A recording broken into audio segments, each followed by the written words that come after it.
Well, moving now to health headlines, new reports this week say Robert F. Kennedy Jr.'s lawyer has asked the FDA to revoke the polio vaccine. This lawyer is now helping RFK Jr. pick federal health officials for the incoming Trump administration. It's something that's raising concerns for the medical industry. For more, we bring in our 90s medical expert, Dr. Payal Kohli. Welcome, Dr. Kohli. Hi, guys. Can you tell us a little bit more about the history of this vaccine? It's really fascinating if you think about it. So 1955, the single day 1955, when Dr. James Salk announced that he may have found a vaccine that was effective against polio, they were clanking pots. Every factory was blowing whistles, because this was literally a life-changing disease. It had paralyzed millions of Americans, and then they had this vaccine, and it's an inactivated vaccine that he discovered that has now, in the next 70 years, really changed the landscape of polio, especially in this country where it's been eradicated. Right. So one of the reasons for this is, one of the reasons that the claim is being made is that the vaccine wasn't tested against the placebo. Can you explain a little bit more about what that means? Yeah, so when we do a clinical trial, we say, okay, you get the treatment and you get placebo, sugar pill or no treatment at all, and then we count up to see what happens to who. That's how we study.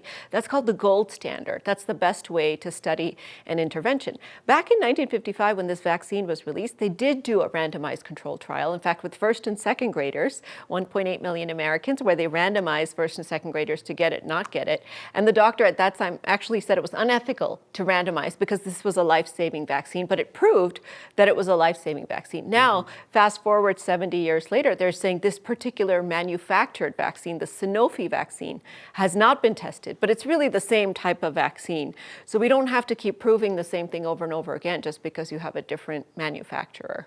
Yeah, super interesting. Yeah. So if this does happen, what are some of your concerns? I am extremely concerned. In fact, the whole medical community is extremely concerned because if you think about it, polio is still present.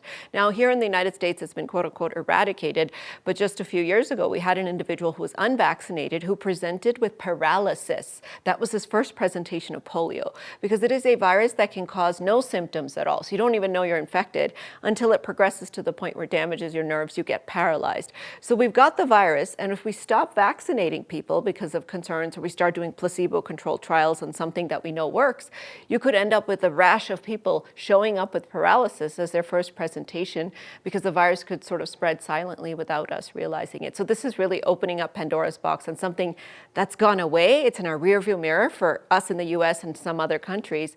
We're opening it up again. Because we know that vaccines are safe and effective. I mean, things like the flu shot, the COVID vaccine, that's how we got out of the pandemic, quite literally, right? That's exactly right. And I think especially for these types of infections where they don't manifest with symptoms and can have life-threatening neurological complications that are not treatable, you do not want to reverse the clock on this. Because if you make it so that everybody's not vaccinated, one of the reasons that we've eradicated the disease is because of herd immunity and vaccinations that are widespread.